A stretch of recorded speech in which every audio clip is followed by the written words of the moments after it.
this type of problem where you are giving the original function and the resultant function together. But what is added to x, to the element x in the resultant function, we don't know it. And that's what they ask us to find. So all we need to do is to say we have f of x plus q giving us 2x squared plus 7x plus 10. And quickly we can tag this as equation 1. Equation 1. Also, now, suppose we ask to find f of 5, we would have used 5 to replace x in this function. Now, if we are asked to find f of x plus q, that means we can use x plus q to replace x in this original function.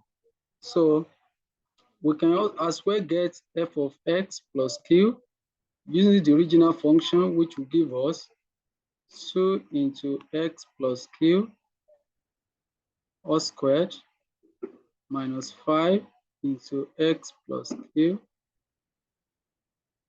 plus 7.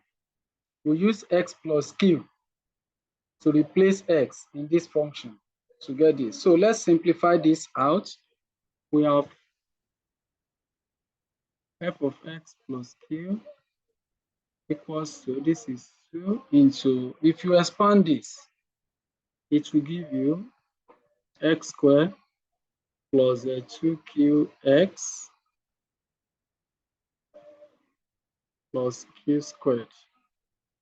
Then minus 5 times x, we have minus 5x, then minus 5q, plus the constant 7 that we have outside.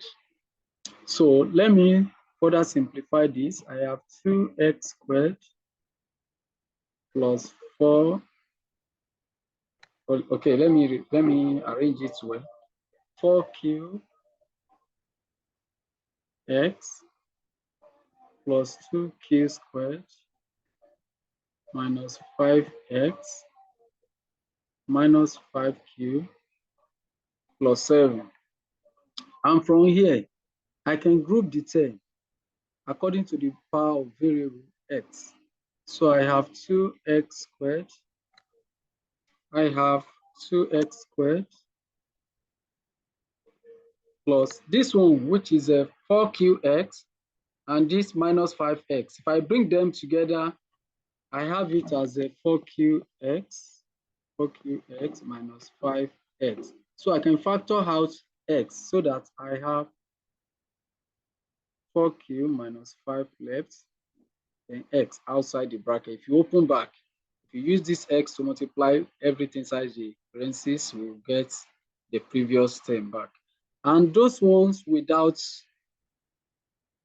variable x, the constants, like this one, 2q squared minus 5q plus 7. Let us write them. So we have 2q squared minus 5q plus 7. So in this case, we can easily name this one equation 2. Sorry, there's a little mix up here. What we are expanding for is f of x plus q. So this is f of x plus q.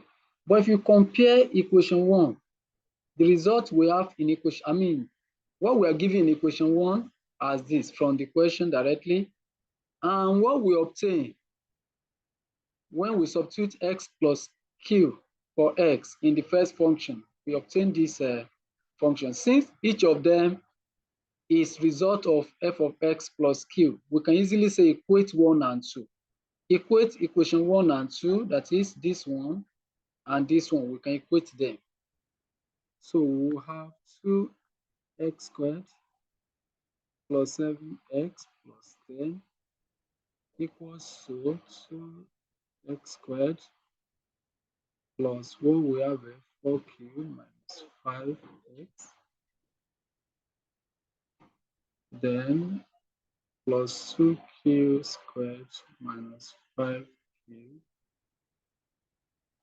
and plus 7. So what we want to do quickly is to compare coefficients. We want to compare coefficients, and if we check with the value we have so far, you can agree with me that this 2x squared compared with this 2x squared, we don't have anything to do with it. The coefficient of x here is 7, and the coefficient of x here is 4q minus 5. So we can say 7 being coefficient of x in the first equation equals to 4q minus 5 being coefficient of in the second equation. And the constant in this one, constant is this one, which is 10, equals to constant in this one, which is 2q squared minus 5q plus 7.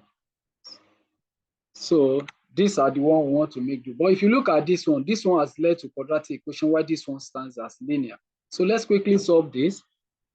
We have 7 plus 5 equals to 4q, which implies that 12 equals to 4q. And when you divide both sides by the coefficient of q, which is 4, divide both sides by 4, we have 12 divided by 4, q is 3. Q is 3. Now, you don't need to worry yourself solving this. If you solve this, if you bring this one inwards and you factorize, one of the values of Q will be 3, while the second one will be another value. But that other value will not satisfy both conditions that we have here. So we make do with 3. That means the constant we are looking for is Q equals to 3. Please do subscribe to this channel and share the video. Thank you.